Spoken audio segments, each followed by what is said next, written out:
जैसे कि मैंने आपको पिछले लेक्चर्स में बताया है कि शेयर क्या होता है, कितने उसके टाइप्स होते हैं, आज के लेक्चर में मैं आपको शेयर के इशू करने पर किस प्रकार से कंपनी जर्नल एंट्रीज करती है वो मैं सिखाने जा रहा हूँ। सबसे पहले कंपनी अपने शेयर इशू करती है, इश्यू ऑफ शेयर्स।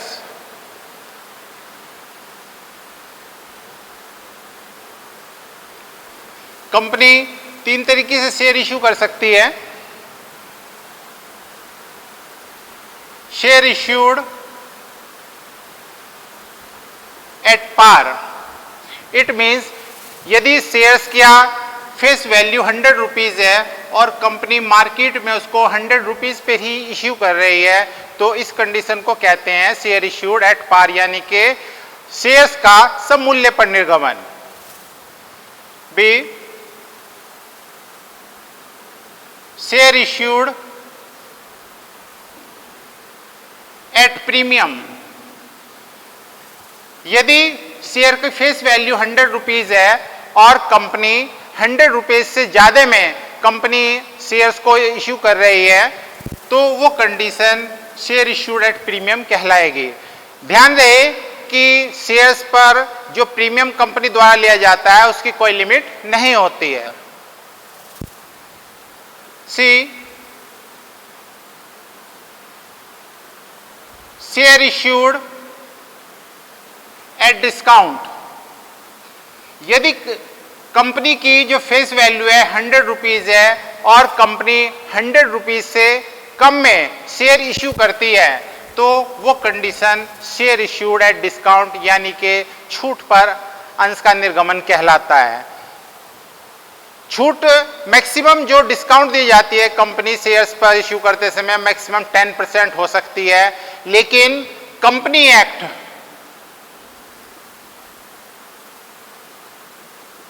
2013 की सेक्शन 53 के अकॉर्डिंग अब शेयर्स को डिस्काउंट पर इश्यू करने पर प्रतिबंध लगा दिया गया है। Restrict share issued at discount, अब शेयर्स को डिस्काउंट पर इश्यू नहीं किया जा सकता है। जर्नल एंट्रीज,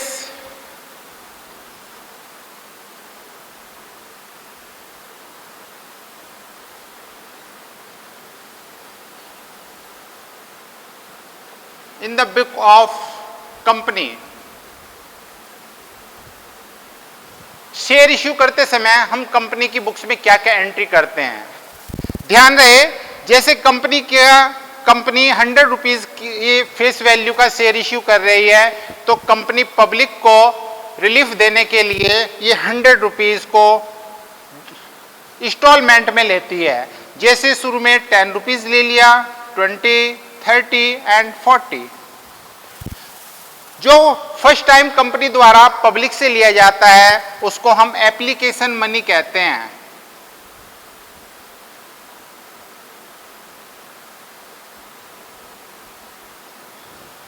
यानी कि 10 रुपीज एप्लीकेशन मनी कहलाएगा। इसको हिंदी में आवेदन राशि कहा जाता है। सेकंड, अलॉटमेंट मनी, आवंटन राशि। थर्ड, फर्स्ट कॉल, यानी कि प्रथम याचना। एंड लास्ट में जो कॉल मांगी जाती है उसको कहेंगे हम सेकंड एंड फाइनल कॉल। इन सभी के लिए कंपनी की बुक्स में एंट्रीज बनती है। ध्यान रहे, एप्लीकेशन पे पहले रिसीव्ड होने की एंट्री बनेगी और सेकंड ड्यू होने की एंट्री। बाकी चाहे वो अलॉटमेंट है या फर्स्ट कॉल है या सेकंड कॉल है, इन पर पहले ड्यू होने की एंट्री बनाएं और बाद में रिसीव्ड होने की।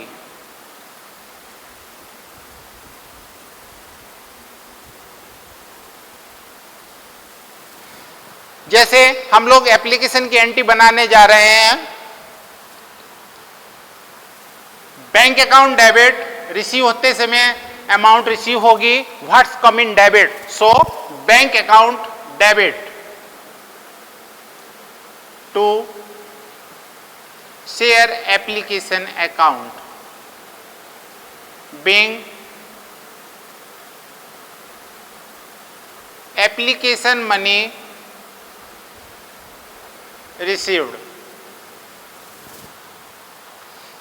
जब भी कभी रिसीव्ड होने की एंट्री करेंगे बैंक अकाउंट डेबिट और to share application account. Second, due होने की share application account debit to share capital account being application money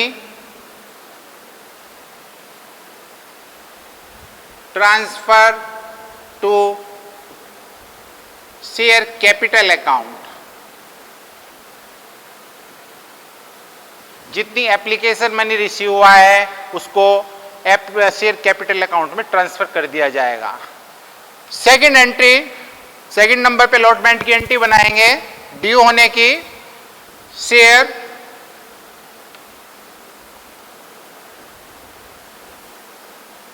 allotment account debit to share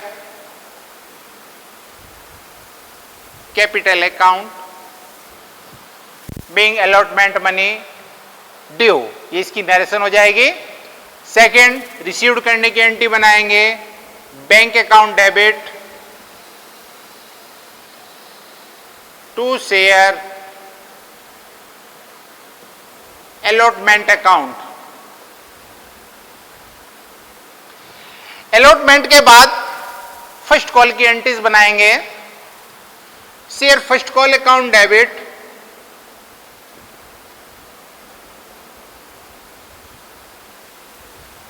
to share capital account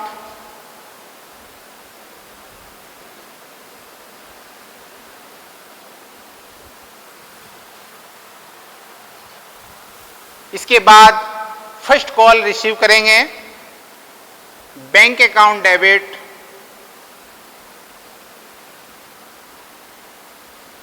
to share first call account.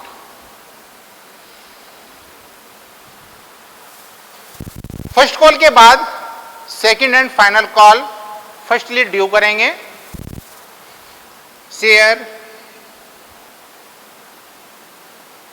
Second and final call account debit to share capital account. Second call को due करने के बाद इसको receive करें, bank account debit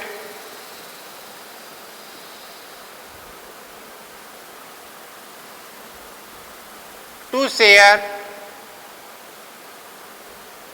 second and final call account.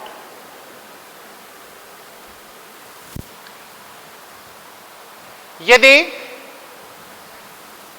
company issued share at premium, if share issued at premium, तो एक हम entry अलग से बनाएंगे। ये जो एंट्री है allotment account debit to share capital, इसको इससे रिप्लेस कर देंगे।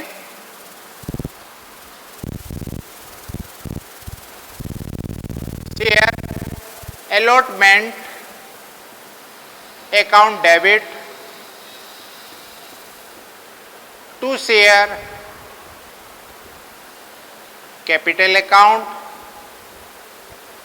To securities premium account. यानी कि जब कंपनी अपने जो 100 रुपीज़ फेस वैल्यू का शेयर है, जैसे कि मैंने भी बताया था, 100 से ऊपर इसको इश्यू करेगी तो कंपनी के पास ये एक्स्ट्रा मनी आएगा। उस एक्स्ट्रा मनी को सिक्योरिटी प्रीमियम अकाउंट में क्रेडिट कर दिया जाएगा। कंपनी के पास जो सिक्योरिटी प्रीमियम इकट्ठा होता है, उस सिक्योरिटी प्रीमियम को कंपनी अपने जो प्रिलिमिनरी एक्सपेंसेस है उसको राइट ऑफ करने में यूज करती है। कंपनी बोनस शेयर्स इश्यू करने में यूज करती है। यदि कंपनी प्रेफरेंस शेयर्स का रिडम्पशन करने जा रही है और उस प्रीमियम को प्रेफरेंस शेयर्स पर प्रीमियम देने में यूज कर सकती है। कभी कभी एक होता है कॉल्स इन एरियर।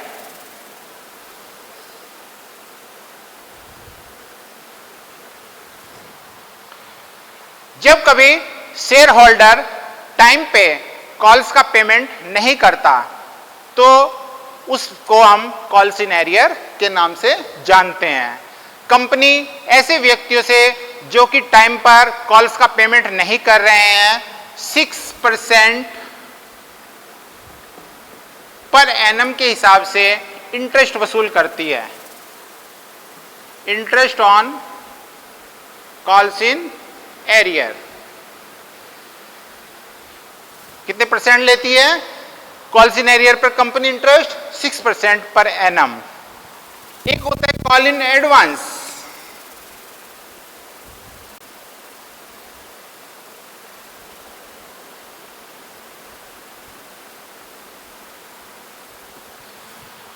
कभी कभी कुछ शेयर होल्डर कंपनी के कॉल्स मांगने से पहले ही, टाइम से पहले ही कॉल्स का पेमेंट कर देते हैं। ऐसे कॉल्स को हम कॉल्स इन एडवांस कहते हैं। ऐसे शेयर होल्डर को एप्रिशिएट करने के लिए कंपनी उनको 12% पर एनम के हिसाब से इंटरेस्ट का पेमेंट करती है। Interest on call in advance 12% per annum. आज के लेक्चर में मैंने आपको शेयर इश्यू करने पर किस तरह से जर्नल एंट्री करते हैं वो सिखाया है। आशा करता हूं कि आज के लेक्चर में आपने जर्नल एंट्री बनाना सीखा होगा। Thank you.